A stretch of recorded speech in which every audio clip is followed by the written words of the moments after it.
Allez, c'est parti pour une nouvelle émission de Devant le match. Bonjour à tous et bienvenue sur RIG 90.7 à Blanquefort. Comme tous les vendredis soirs, l'émission DLM On Air vous propose un programme extraordinaire. Ce soir, encore des invités en deuxième partie d'émission. On vous les annoncera pendant l'émission. Et puis en première partie, des débats sur la Coupe de France, sur plein de choses. Il y a du monde autour des micros. Messieurs, est-ce que vous êtes prêts? Vous avez les micros ouverts. Bernie qui fait son retour. Salut Captain Bernie. Attends, je soulève la coupe du monde. Et oui, le capitaine soulève la coupe. Oh oui, le capitaine, j'aime beaucoup. Merci stagiaire. Non, merci Auré. Oui, ça va, merci. Je suis revenu de Portugal. De Lisboa. Je suis content d'être parmi vous. Il y a des chantiers. Je suis heureux d'être parmi vous chez Marchi. J'adore bâtiment français. Parabéns. Bench. Avec nous, on a également Geoffrey. Salut à toi, Geoffrey. Salut à tous, prêt pour une bonne émission. Là, il me tardait un peu, là, ça fait une semaine que j'attends ça. Donc nous aussi, nous tarde. Nous tarde d'avoir l'antenne avec toi dans les studios. Comment le monde est mal fait, lui, il veut venir à la radio, moi je veux boire une Guinness. Oh, je sens qu'il y a des connexions ce soir. Comme ils disent au Portugal, glissado. Quaresma, il adore les glissado. Avec nous, on a également Gio. Salut à toi, Gio. Tiens donc, je suis là. Bonsoir. Bonsoir. Qu'est-ce que je fais là? Qui suis-je? Les inamovibles. Je suis comme N'Golo Kanté, je suis là. Toujours, tous les soirs, tous les vendredis soirs, en tout cas depuis quelques mois maintenant. Every night, every day. Il est chaud le Gio. On parlait karaoké, moi c'est parti. Ah ouais, ça y est, t'es parti. Si je te mets une musique, t'es parti. C'est pas le Parc de Prince, mais on se rapproche juste de la licorne. Voilà, de licornette. Je vous chanterai un petit Angel de Robbie Williams. Très bien. Donne-moi le la. La. Avec nous, on a également Manu que vous pouvez retrouver sur les réseaux sociaux. Salut à toi, Manu. Bonjour les auditeurs, bonjour les auditrices. Salaud. Évidemment, j'ai vu BN Sport, j'ai vu la community manager de Guingamp et je lui lance un appel ce soir, ils sont devant le match. Écris-moi, je suis à toi, je t'attends. PS, tu peux me voir nu sur mes photos. Bah oui, bien sûr. Bien sûr que oui, il m'a passé des fois, on se donne tout. C'est en accès public. Tu sais, quand j'appelle Jean Aurel, moi c'est Ginette qui répond et du coup, je discute avec Ouais, mais Ginette. c'est plus soft, hein. Les plus vulgaires, je les garde pour moi. Moi ça m'intéresse. Hein. Moi, j'ai... Bon, retrouvez ça en tout cas sur nos réseaux sociaux, sur Facebook, Sur YouTube, Facebook Twitter. Ouais, et sur YouTube aussi. DLM officiel sur YouTube, devant le match sur Facebook et sur Twitter. On vous attend, on répondra à vos questions. Donc venez nous voir. Même sur la taille de son pénis. Caché par un doux chapeau. Pas assez grand Petit chapeau. Bon, en tout cas, sur Twitter, vous pouvez venir poser vos questions à nos futurs invités de la soirée, puisqu'on a deux invités en deuxième partie. Gio, est-ce que tu peux nous les présenter comme chaque semaine? Oui, donc encore deux invités de classe mondiale. Donc nous avons Nicolas Savino, ex-joueur de Nantes, et puis nous aurons Philippe Ollier, qui est le créateur de l'application Coach Adjoint. Donc s'ils nous écoutent déjà, on les salue, il nous tarde de les avoir, voilà, pour qu'ils nous parlent football et développement de cette application. Carrément. Donc voilà, messieurs, pour le programme de ce soir, on va commencer tout de suite par la première partie, les demi-finales de la Coupe de France qui a vu le Paris Saint-Germain mettre une sacrée rouste à l'équipe CFA de Monaco et Angers qui se qualifie également face à Guingamp qui pourtant était coutumier du fait de se qualifier pour les finales de Coupe de France en tout cas. Voilà, messieurs, on va commencer par Angers, peut-être dont on parle peut-être un peu moins dans cette émission.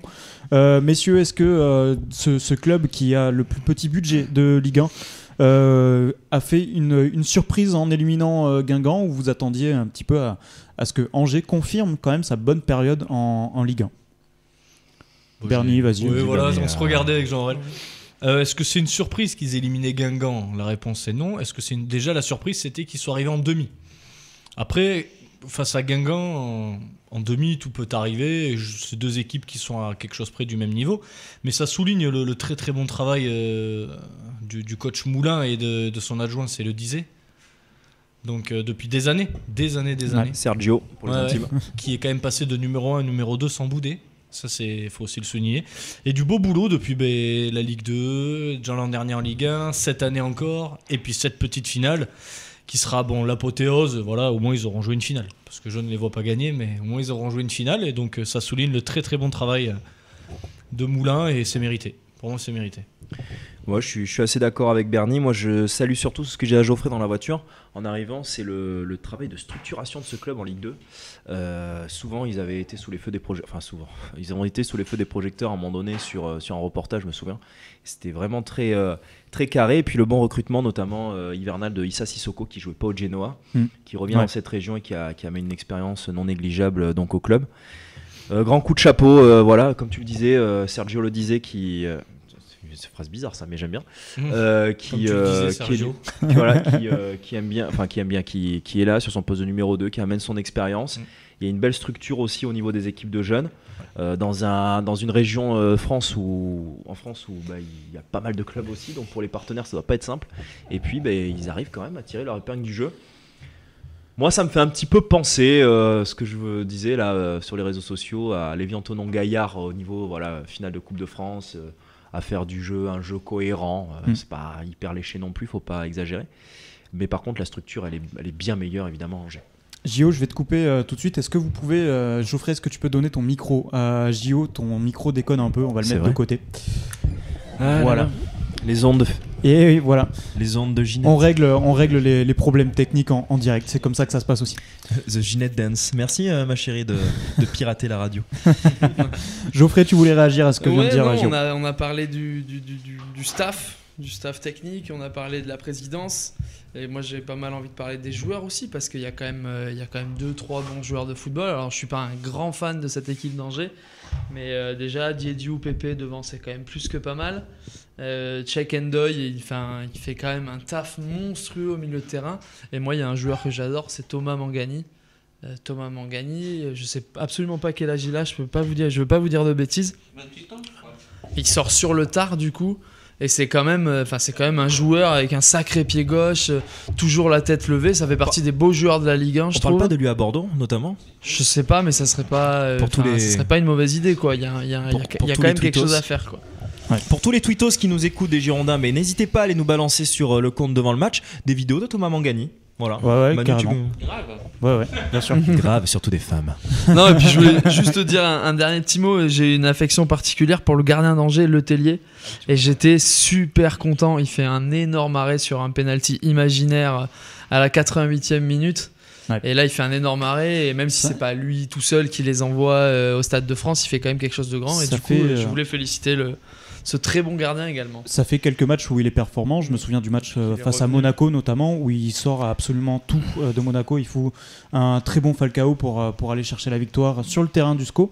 Je voulais revenir justement sur ce match qui pour moi est un symbole d'Angers et de leur match suivant aussi. C'est une équipe qui est très accrocheuse, qui a beaucoup de valeur sur le terrain. On le sent, il y a un gros collectif.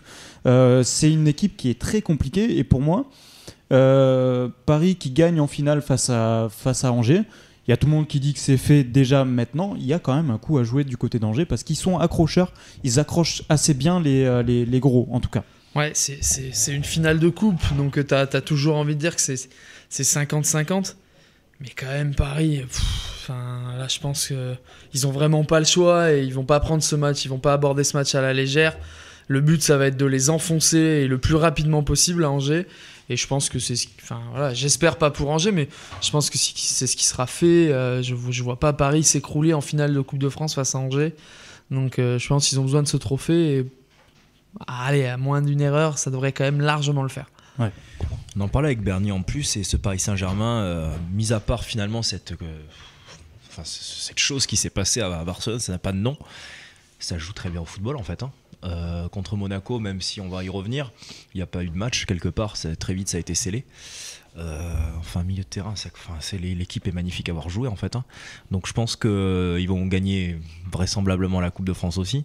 Même si je suis d'accord avec vous, Angers accrocheur et tout, mais Paris c'est quand même 10 tons au-dessus et puis ils sont encore en lice pour le championnat. Et là je te rejoins Bernie sur ton pronostic d'il y a quelques temps où tu disais Paris allait gagner le championnat aussi. Donc finalement si Paris arrive à prendre cette triplette, c'est saison sauvée largement sauvée, même très bonne saison pour Paris. Ouais. On va peut-être conclure sur Angers avant d'attaquer les débats sur Paris. Paris. Cette grimace qui m'a faite. Tu peux prendre la photo de Bernie sur la grimace. Donc ouais, Bernie, si tu voulais réagir, on passera. Sur la bêtise de. T'as appris que t'avais un de enfant Jean en Aurel, Asie ou quoi? Saison sauvée, bonne saison. Avec ça, non, c'est totalement faux. C'est totalement faux. Faux. Tu te fais éliminer de la Ligue des Champions, mais c'est historique. C'est historique, c'est la honte française historique. Tu rentres dans l'histoire à l'envers. Alors, Et il y a alors quoi, et il y a quoi de très bonnes saisons, d'exceptionnelles avec l'effectif que tu as comparé à l'ancien entraîneur qui t'a coûté 22 millions? Le charme du transfert. Mais le charme de quoi? Le charme de l'accent basque. Mais il croit que les footballs et vas-y. Écoute, Surtout qu'on en reparlera ultérieurement, il risque de partir en plus. Oui, alors Romain, mercato. et bonne route. on va faire un petit tour de table, messieurs. Est-ce que si le Paris Saint-Germain remporte la Ligue 1 en plus de la Coupe de France et de la Coupe de la Ligue, est-ce que pour vous c'est une bonne saison, une amélioration par rapport à l'an dernier ou pas? Non, Aussi simple que ça. C'est moins catastrophique qu'au lendemain de Barça, quoi. Oui, C'est forcément. surtout Geoffrey. saison ratée pour moi. Moi, je suis complètement d'accord avec Bernie. Tu peux pas dire que tu as fait une bonne saison.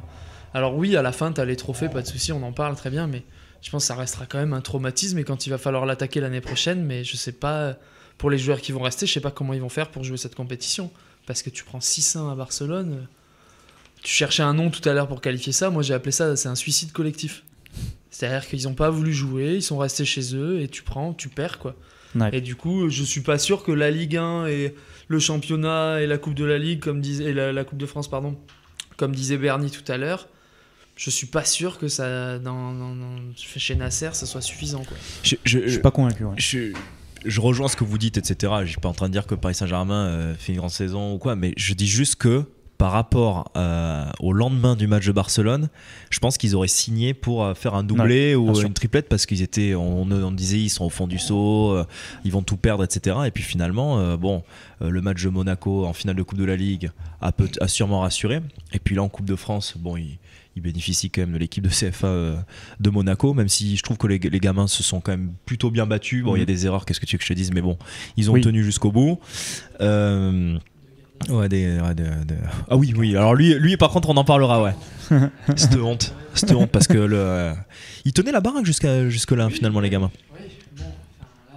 Tu peux prendre le micro. Désolé. Non, sur une passe de Di Maria, là, c'est pas possible de faire ça. De Sanctis, bon, même si je crois que c'est avec toi que je disais en direct, Bernie, de Sanctis, quelle catastrophe. Tu m'as dit qu'il avait 39-40 ans, là, ça m'a même pas effleuré. Mais quelle expérience il a, tu peux. Putain, au milieu de tous ces jeunes, chopent, c'est lui qui est censé un petit peu gouverner là-dessus, et c'est lui qui se déchire sur la première, quoi. Ouais, c'est pas la troisième ou la quatrième, c'est la première. Il met toute son équipe dans le dur, surtout alors que lui, les gamins ont essayé de jouer après derrière, ils n'avaient pas la tête dans le seau, ils ont essayé de continuer à attaquer. Moi j'ai trouvé que la réaction, si on peut appeler ça une réaction, mais ils ont continué à jouer, à essayer de faire du Monaco, à attaquer, à faire des ballons. Après j'ai trouvé que les gamins avaient un peu trop croqué la balle sur quelques occasions. Il y en avait quelques-uns, ouais. Il y avait des... après, là où certains auraient lâché la balle, c'est l'excès de jeunesse, l'excès d'inexpérience et vouloir aussi briller face au Paris Saint-Germain. Tout le monde pense à la trajectoire de Mbappé. Mbappé, il est sorti en faisant des gestes extraordinaires, des actions de grande classe. Je pense que ça inspire aussi pas mal de jeunes qui sortent de Monaco, c'est sûr. La question que je me posais, on se le disait aussi avec Bernie en off, c'est Jardim aligne l'équipe de CFA, c'était couru d'avance, c'était su dans les médias, etc. Mais quand tu vois le banc qu'il y avait, ils sont obligés de mettre, je crois, des joueurs qui ont joué la compétition pour avoir l'équipe de CFA sur le terrain. Mais dans le vestiaire, ça se passe comment quand tu t'es battu pour aller en demi-finale, que tu es un compétiteur dans l'âme, style Subasic par exemple, et qu'on te dit les gars, la Coupe de France c'est bien gentil, vous êtes allés en demi là, maintenant il va falloir souffler. Je pense qu'ils sont pas fous. Ils sont pas fous, ils savent très bien qu'ils ont un calendrier qui est surchargé. Je pense qu'il y en a quelques-uns qui tirent la langue déjà. Je suis pas en train de te dire que c'est cohérent, si tu veux, ça se tient dans l'idée, etc. Sûr. Moi je préfère largement que Monaco me ramène une Ligue 1 et la Ligue des Champions plutôt que de tout perdre à la fin. Normal. Mais tu sais, ces mecs, c'est des animaux quoi, sur le terrain. Pour tout compétiteur, se retrouver en demi-finale au Parc des Princes et pas pouvoir jouer, être sur le banc, déjà t'arrives pas en pro comme ça, faut un concours de circonstances. T'arrives pas dans des clubs et dans des niveaux comme ça si t'es pas bon. Il se passe quoi sur le banc, tu vois, ça doit t'effleurer. Putain, merde, j'ai envie de rentrer quand même. Putain, s'il se passe quoi, forcément. Coach. Après, peut-être qu'à 2, 3, 4-0, tu te poses plus vraiment cette question. À 1-0, pourquoi après, pas, tu peux commencer à bondir. Tu peux commencer à sortir les bières. C'est bon, parabéns, tranquille. Ouais. Donc ouais, voilà, Monaco qui se fait gifler violemment par le Paris Saint-Germain. Donc, messieurs, est-ce que pour vous, c'est un bon calcul de bazarder un petit peu cette Coupe de France ou vraiment c'est un crève-cœur quand même? On le saura à la fin de la saison. Match après match. Si les résultats suivent derrière, c'est positif. Si il y a accident derrière en Ligue des Champions et en championnat, ils se mordront les doigts quand même. Capitaine. Oui, après, s'il n'y a rien au bout, on pourra se dire oui, il fallait tout jouer sur la Coupe de France. Mais quand tu regardes les 2 derniers matchs de Monaco en championnat, donc tu joues Dijon, tu gagnes péniblement 2-1 et à la 60e, tu es essoufflé de tous les côtés. Ouais.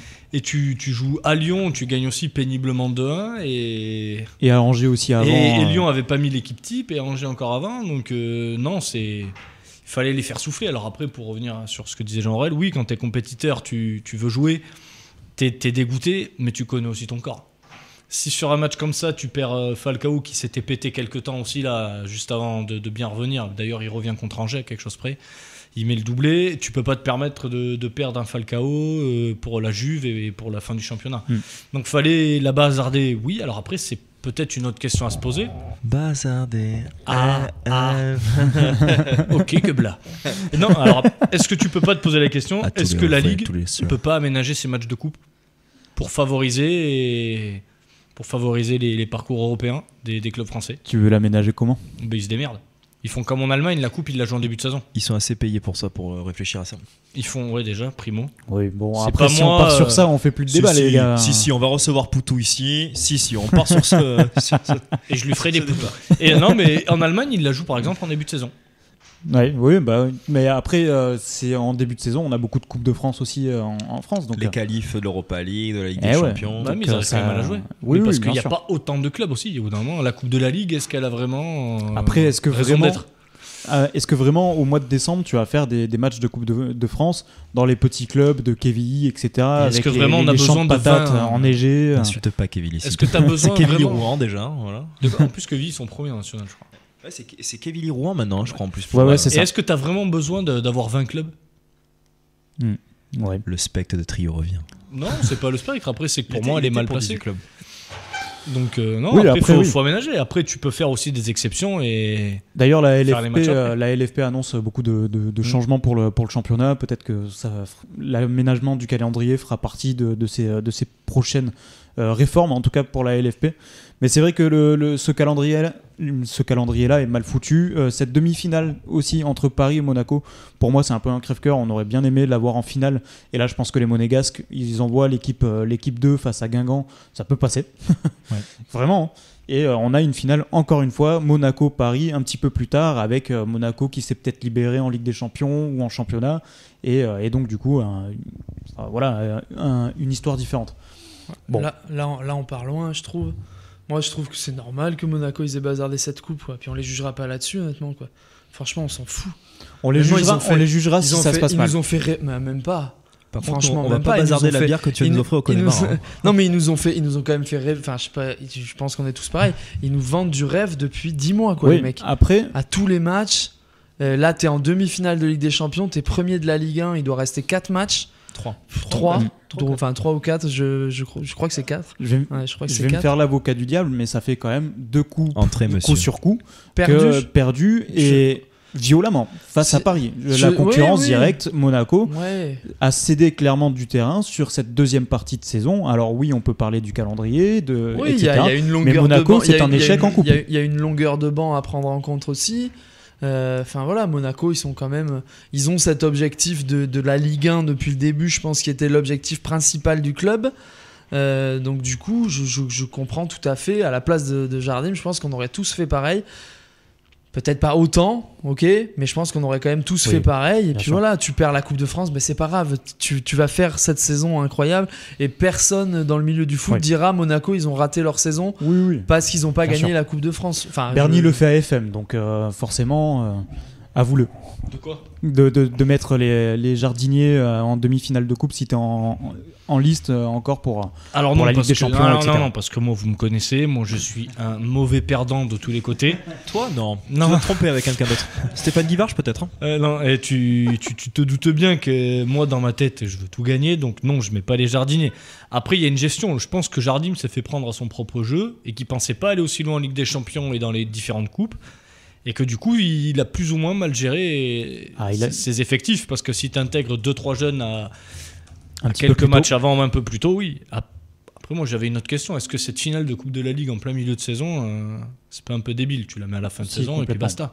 Là, dans le sprint final, avec la qualification pour la Ligue des Champions, etc., c'est aussi considéré qu'aucun club peut aller en demi-finale de Ligue des Champions, de le mettre à ce moment-là. Après, ça peut te permettre aussi, et là je fais le contre-argument, de préparer aussi ta future saison avec les partenaires, l'Europa League, parce que tu sais que tu as un billet pour l'Europa League, tout ça.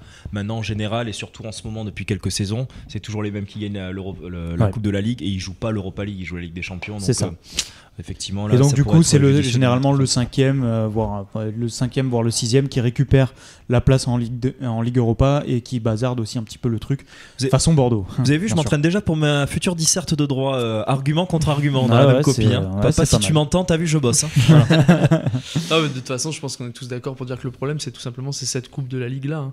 Elle sert à rien, elle entraîne pas des matchs fous. Ils ont fait cette petite innovation cette année de couper, de mettre les pénaltys directement après les 90 premières minutes. Donc ça amène un petit truc, ça amène un petit truc supplémentaire parce que tout le monde aime bien regarder une séance de pénalty. Cette coupe de la Ligue, elle sert à rien, quoi. Enfin, je sais pas qui regarde les matchs. C'est pas. On a de la chance cette année, on a une belle affiche en finale, donc ça c'est super. Bon, je suis désolé pour les clubs que je dis. S'il y a Rennes Saint-Etienne en finale de la Coupe de la Ligue, il n'y a personne devant la télé, quoi. C'est peut-être un peu sévère, mais je pense que c'est là-dessus qu'on part, quoi. Voilà, en tout cas pour il dénigre Karine Ferry quand même. Parce que s'il y a Rennes, elle va regarder Yo-Yo et puis. On m'a dit que je lui ressemblais cette semaine. Et d'ailleurs, à Karine Ferry, tu m'entends, je suis bah oui, forcément. Manu, oui, gros bêta. Et petit mot sur Guingamp, c'est dommage qu'il soit pas en finale parce que ça nous aurait permis de voir cette community manager que je ne vois pas de qui il parle et peut-être que Manu aurait pu se faire un date. Ou aurait pu faire un petit échange de photos. Hey, update-moi, baby. Je m'en occupe, je te la trouve. Et bien, t'as qu'à la mettre sur le groupe et tu la tags. Ouais. Bon. Oh, gosse. Mais tu l'as pas tagué déjà? Non. Eh ben, ose. T'as pas osé? Ose, Joséphine. Allons-y. Ose. Bon, allez, messieurs, on va passer à donc cette finale de Coupe de France. On l'a passé. Je voulais revenir un petit peu sur le Paris Saint-Germain quand même. Beaucoup de monde s'est arrêté sur cette défaite face au Barça. Il y a quand même de gros points positifs du côté du Paris Saint-Germain. On parle beaucoup du recrutement depuis le début de la saison. Le recrutement de Draxler est plutôt une bonne pioche. Di Maria qui fait une deuxième partie de saison qui est très très bonne. Cavani qui est un des meilleurs joueurs en France aujourd'hui. Messieurs, il y a quand même de très bons points positifs du côté du Paris Saint-Germain. Est-ce qu'on peut tout jeter comme ça parce qu'ils ont pris 6-1 face à Barcelone? C'est un échec, quoi. Oui, on peut tout jeter, non, mais c'est un constat d'échec quand même. L'objectif a été annoncé quand ils ont saqué Laurent Blanc, c'était la Ligue des Champions. À partir du moment où tu te votes en Ligue des Champions et que tu l'annonces publiquement que c'est ton objectif, tu t'es chié. Parce qu'après, pour le PSG, personne ne s'attendait à voir Monaco à ce niveau-là cette année. Ni même Nice, donc on était tous repartis sur un quadruplé en comptant le trophée inutile du trophée des champions. Et donc là, en plus, gros échec. On parle de Barcelone, mais l'arrivée d'Unai Emery, c'était pas simple.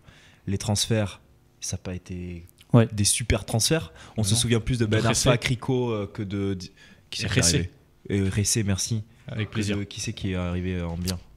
En bien. Ouais. Non mais il est arrivé cet hiver. Tu parles de cet été? Mais Ben Arfa, si, t'as eu Ben Arfa. Crico et RSC. RSC, mais en bien, il y a eu qui déjà? En bien? Ouais. Personne en fait. Non, à l'estival, que dalle. Ouais. Meunier à droite. Ah oui, ouais, merci, voilà, je cherchais. Si, il y a peut-être un capot qui était pas mal, qui a été recruté. Supporter, mais Patrick Kluivert. Mais voilà, donc déjà tu fais des mauvais choix à ton recrutement. Le coach, finalement, ça marche pas terrible. En plus, médiatiquement parlant, il fait des efforts à parler, mais c'est une catastrophe. Derrière, tu te tapes une grande claque historique. Même si Draxler amène des bonnes choses au Paris Saint-Germain, c'est quand même une saison catastrophique. Et puis, il faut pas oublier les 22 millions de Laurent Blanc aussi. Putain, c'est le casse du siècle. Ça coûte cher un peu. Ouais. C'est le casse du siècle. Ouais, messieurs, on parlait tout à l'heure de... Oui, vas-y, Geoffrey, je t'en prie. Non, je disais juste, si t'avais un bon point peut-être à Paris, c'est quand même Cavani, quoi. Oui, alors qui marche un peu sur le haut. C'est quand même pas trop mal sur ce moment-là d'avoir un mec qui assume son rôle de numéro 9 leader, quoi. Ça, c'était pas forcément donné au début. Hein. Juste pour revenir, ça choque personne, ce côté schizophrène de Jean-Rel. Il y a 2 minutes, le mec nous a dit que le PSG c'était un truc de ouf. Auré, je le vois rigoler. Et là, il te dit non, mais c'est catastrophique. On arrive. Non, mais attends. Non, je dis Ginette, juste- tu sais qui c'est? Ouais, en plus, elle me le dit des fois. Ah bah tu vois, mais c'est sûr, schizophrène. Non, le mec, ce que- il ce est que je dis- bipolaire. ce Et que- dans ce que- une heure, il va dire le PSG. Après, faut être honnête. Tu vois, tu je t'es veux loupé dans ton analyse. Non, pas du tout. C'est juste que la saison serait sauvée. Je vais résumer ça. Partie 1, la saison serait sauvée si il gagne Coupe de France Ligue 1. Et donc là, ça donnerait, ça confirmerait ton pronostic. Par contre, sur l'ensemble de la saison, évidemment que, et là je te rejoins, quand tu dis que tu vas jouer la Ligue des Champions et que tu te fais sortir historiquement et que tu fais un recrutement cata, c'est pas top. Je te jure, Ouais. j'espère ne jamais devoir aller devant un tribunal et avoir un avocat. Oui, monsieur le juge, il l'a tué. Pardon. Non, monsieur le juge, il l'a pas tué. On avait dit que tu l'avais pas tué. Mais c'est ça. Mais qu'est-ce que tu lui as fait Mais t'as fait quoi? Bah attends, on va, Mais on tu va l'as bien te violée ou défendre. pas? On va bien te défendre. Mais non, j'ai volé Mais une tomate. monsieur le juge, Il l'a pas violé la tomate. Elle monsieur était le juge. mignonne. C'était Elle m'a Kimberly aguiché, encore. elle a marché devant moi. C'était Monsieur le Kimberly. juge, elle était Miss France en 95. On est d'accord. Mais 1895. Ah, le mec est bipolaire. Ah, là C'est là. ça. Ça te plaît pas? Bah si. Je peux être fille ou garçon. Il est vénère le Jojo au retour. Aurélien là, il se régale. Parce qu'il se dit, Quelqu'un je sais peut me ramener, de les quel gars, ou pas? côté. Bon, allez. Mais Bon. je sais, ça va être beau. On va enchaîner. On parlait de Emery éventuellement qui va partir à la fin de la saison. Messieurs, est-ce que, comme ça en tête, vous avez un coach qui pourrait succéder à Unai Emery à la tête du Paris Saint-Germain? Est-ce qu'il y en a un en particulier qui vous plaît? Même un fantasme ou on ne sait pas, Kimberly de la semaine dernière, on ne sait pas, Que je Pourquoi salue pas. d'ailleurs. bien sûr. Geoffrey, peut-être un nom en tête? Un nom là comme ça, un coach du top 10 européen L'équipe qui irait dans le. top 10, là. Ouais, ils ont Ouais. sorti un top 10. Avec j'ai Pep regardé Guardiola un en peu. premier. Hein. On peut en Mais parler. un nom du top 10 européen qui irait dans le marasme à Paris. Ouais. C'est ça, parce que, ouais, c'est, Parce ouais. que je pense que vraiment, Ranieri. c'est le problème, c'est psychologique des joueurs avec la Ligue des Champions. Il va forcément y avoir une faille à un moment. Il va falloir trouver un meneur d'hommes. Donc Moi, des meneurs d'hommes, t'as qui t'as... Moi, c'est quand même ça qui me pose problème, c'est qu'on a du mal à citer un nom d'un mec qui pourrait succéder à Emery, alors que Emery fait une deuxième partie de saison, mis à part Barcelone, qui est pas catastrophique. Non, il est encore pourquoi sur tout ne- le tableau. Pourquoi virer Emery maintenant? Pourquoi le laisser partir?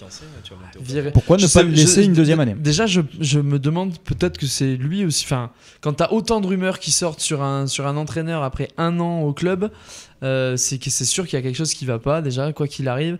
Et à mon avis, les deux parties sont coupables. Du côté du président, je pense qu'il s'est rendu compte peut-être qu'il avait fait un mauvais choix. Et Emery s'attendait pas à quelque chose d'aussi compliqué à gérer. Voilà, moi si je devais citer un entraîneur, c'est un entraîneur que j'aime bien, c'est l'entraîneur de Liverpool, c'est Jürgen Klopp. Voilà, c'est un mec qui a du Partira cran, pas de qui a Liverpool. quelque chose qui peut peut-être mener ses joueurs. Après, c'est vraiment balancer un nom comme ça. Ouais, c'est ça. Je vois pas qui irait à Paris, quel gros entraîneur Luis européen Enrique irait à Paris. Luis Enrique de Barcelone qui a annoncé Non, c'est- partant aussi du Barça. Je pense que il va souffler un peu, Luis Enrique, je Tu me pense. fais pas monter au rideau avec ça. Hein. Ouais, non, ouais, c'est pas. Ah, je vous surtout cite, quand, je vous surtout cite quand on voit les entraîneurs, matchs du Barça récemment. Alors c'est pas parce qu'ils en ont mis 7 contre Osasuna mercredi Ouais. qu'on va s'enjailler et se taper sur les cuisses, mais Se taper sur les Se cuisses, Manu. taper sur les Hashtag cuisses. se taper sur les cuisses. non, mais je sais Dès qu'on pas, parle c'est- des cuisses, moi je suis là. Hashtag CM Guingamp, tapez sur les cuisses. Bien sur mes genoux, petite fille. PS, c'est pas mal en torche. Il y a aussi. Bon, j'ai du mal à réagir à ça. C'était violent. C'est compliqué pour la Le transition. en hashtag tout cas. violence de la semaine dernière, tu peux le relancer. Sinon, moi j'avais un nom quand même pour être coach du PSG. Ranieri. Non, je peux me libérer de mon contrat du boulot. Ah oui, toi, t'y vas, ouais. De quoi? Oui, toi, t'y vas. Parce que moi, tout Verratti et tout, moi j'ai fait une maquelele, Verratti un machin chouette. Allez, dégage avec ton nez là. Hop là. T'as travaillé ton coup de sifflet, hein. Ah, t'as vu Ça marche Eh bien. Verratti, t'es sûr que t'es pas égyptien vu le nez que toi? Pourquoi tu parles comme moi? Eh, man, parce qu'il m'a mangé la pizza yesterday là, il est sur le papier. qui me sent pas. Bam. Bim, Pull up. cadeau. Poule, Jaguar. Non, après, il y a rien. Dans le top 10 européen, personne ne voudra aller au PSG. C'est compliqué. On rigole pourquoi? Parce qu'on est Parce qu'il y a rien. on est incapable de trouver un nom. Le mieux, c'était Laurent Blanc. Tu peux dire ce que tu veux pour le moment. Si t'as pas un énorme qui se libère. Leonardo Jardim, Non, non. est-ce que vous pensez que c'est faisable? Non. Ah, il est annoncé partant. Là, donc, tu viens de me faire un. Non, mais non, mais me c'est souffler sûr un que petit non, frisson mais dans le c'est- dos là qui me Non, plaît. Il ira pas. Tu peux pas partir comme ça après une saison comme ça à Monaco. Bah, tu pars À sur. quel moment T'imagines s'il gagne la Ligue des Champions, championnat? Mais Bon, allez. tu peux y aller. Bah, tu peux y pars aller. pas, tu restes. peux partir. Non, non. Surtout qu'il est annoncé à Barcelone aussi. Ouais, c'est ça. Barcelone oui, là, c'est ou autre chose. Paris Saint-Germain? Euh, Je sais pas, il est maintenant. Je préfère Las Palmas parce qu'il y a beaucoup de bâtiments de Parce qu'il y a Hollandais. Jessé. Parce qu'il y a Jessé. Les Hollandais, il y a des gros projets immobiliers. Ah, on va le construire et puis plein de sable à Las Palmas. Beaucoup de T4. Avec terrasse. T4 pour le prix d'un T1. Et ça, c'est pour Léo. c'est pour Léo parce que toi, bon client. Tu sais quoi, en coach, tu mets Leonardo et en avant Guingamp. Il te fait coach et directeur sportif, le mec. Ouais, c'est vrai. ouais, pourquoi pas. Bon, voilà en tout cas Mais pour le envoyez-nous Paris vos idées Saint-Germain. aussi sur Ouais, les- voilà, n'hésitez pas Sur les réseaux à sociaux. communiquer. Macron. Sagnol. Oh merde. Willy Sagnol. Oui, en plus, il n'y a pas beaucoup de noirs à Paris. Oh putain. Ils Mais un- quoi? Mais il pourra pas tout Bah, jouer sur le physique, Willy. Bah, comme quoi, il pourra jouer avec la tactique. Voilà. La tactique allemande. Ah, une tactique. J'amène avec moi Diego Contento. Art, tu vas courir comme un fou. Il va Grosse- vous parler de ce qu'est une Ligue des Champions. Grosse recrue du Bayern de Munich, ouais. C'est ça. Bon, Son réseau. voilà. En tout cas, Ah, une réseau. ça annonce un été assez, agité du côté du Paris Saint-Germain. Est-ce que le recrutement se fera sentir aussi? Est-ce qu'on va encore aboutir sur... on prend un entraîneur un petit peu atypique qui amène un recrutement qui lui ressemble, comme l'a fait Unai Emery finalement, ou voilà, on part sur du Leonardo qui connaît bien la filière, et puis voilà quoi. Je sais pas, moi le vrai problème de Paris, outre les arrivées, ça va être les départs. Ouais. C'est pas possible. Qui va partir? Moi je vois pas Verratti rester. Déjà, enfin là, qu'on se le dise, je pense que 24 ans, t'as la Coupe du Monde qui se profile.